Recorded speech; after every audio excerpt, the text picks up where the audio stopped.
Hello.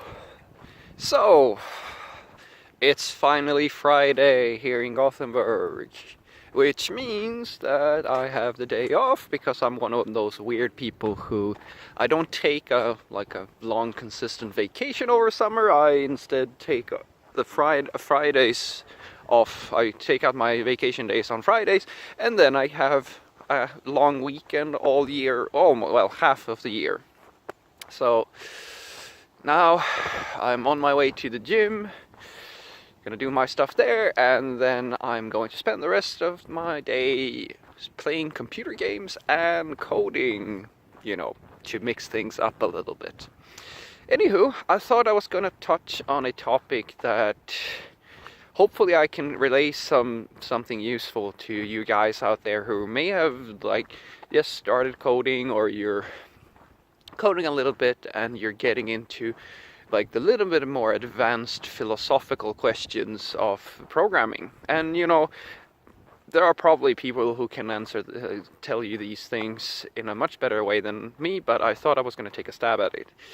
So in essence, what I wanted to talk to you about is the design patterns of the world. Now, design patterns, for those of you who don't know, or coding practices or whatever you want to call them, is in essence different solutions or generic solutions to a common set of problems that programmers over the years have been faced with over and over again, and they have been able to abstract these things into a reusable type of format, or rather a skeleton structure that solves this problem in a very efficient way. Now, these patterns are much more common in languages such as C# and Java, like the enterprise languages. You see them quite a bit there.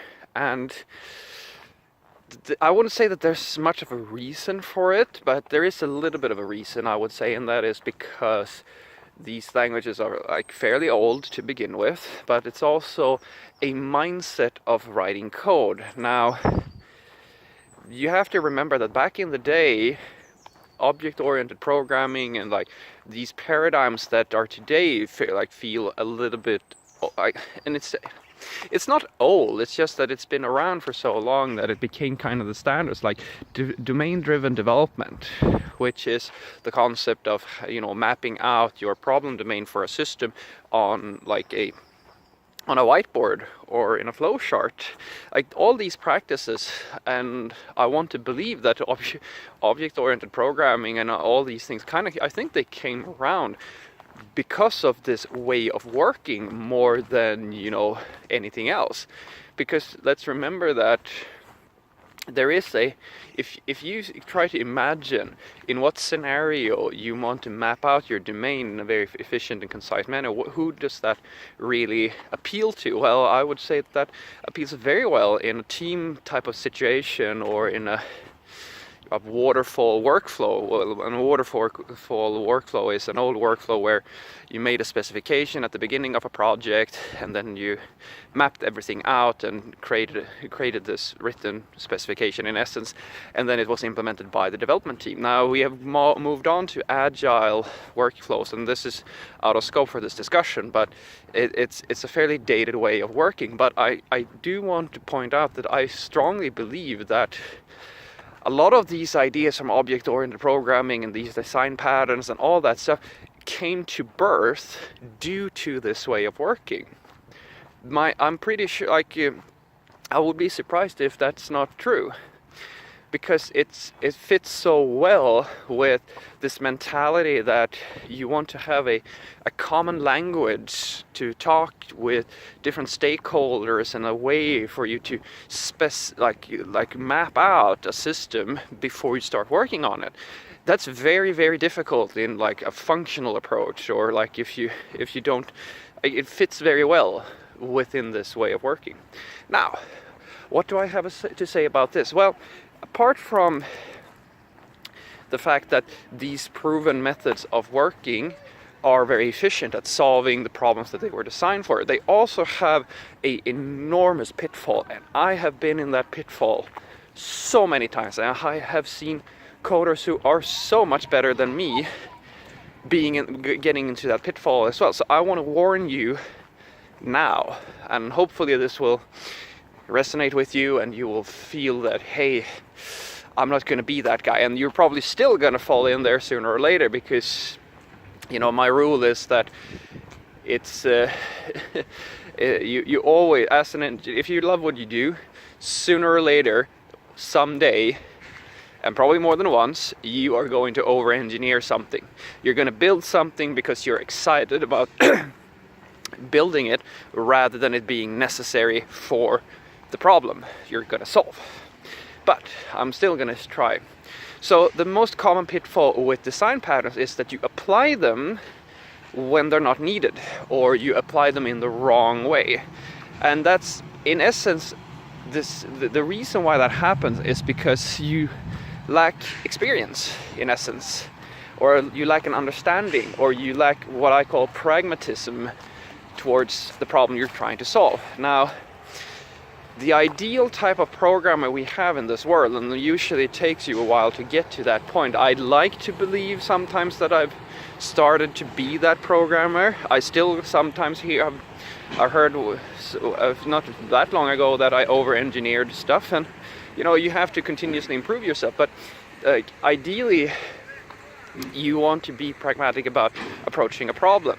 And when you use a design pattern, most often you're actually not being pragmatic, because most of the time I see people using these patterns, they have applied it from the wrong perspective.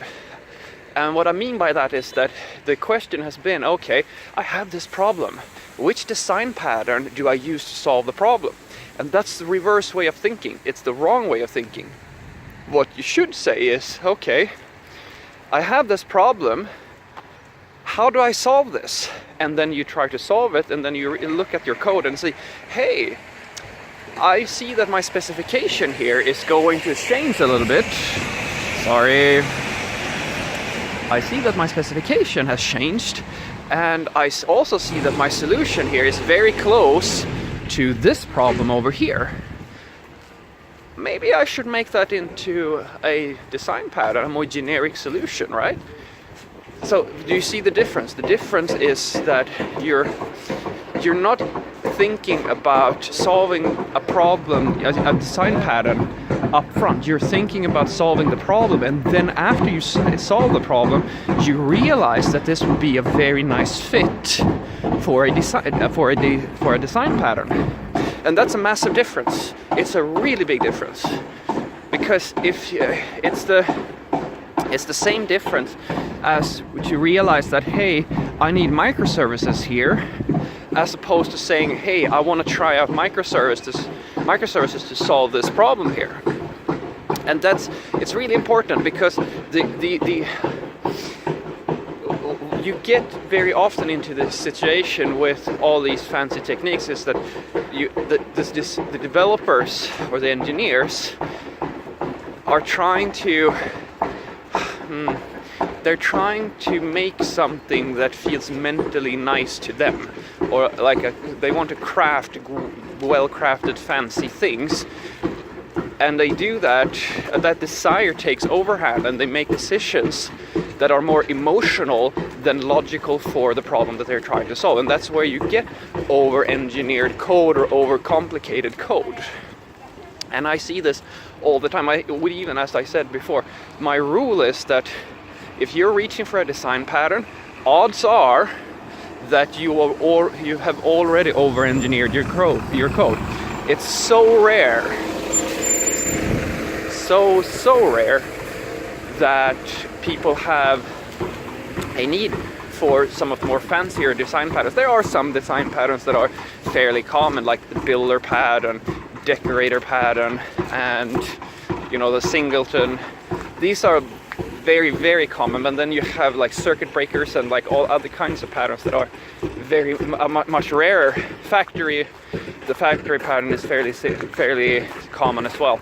But even so, it's very rare that you need these. So my warning to you guys is that start thinking about these patterns and practices and tools that you add to your project in the other way. Like, don't think about them first, think about the problem, and allow the problem to grow to a point where you realize that, hey, this is actually now going to help me, because that's the end. At the end of the day, that's all. That's all. Everything in coding. Everything is about managing complexity. That's the fundamental thing you're trying to do. These patterns, think about them. They were designed and created to solve problems. But if you create other problems by adding them to your stack or adding tools to your stack, you're actually making things worse. So, solid and dry and all these principles, they mean nothing if they make your code worse.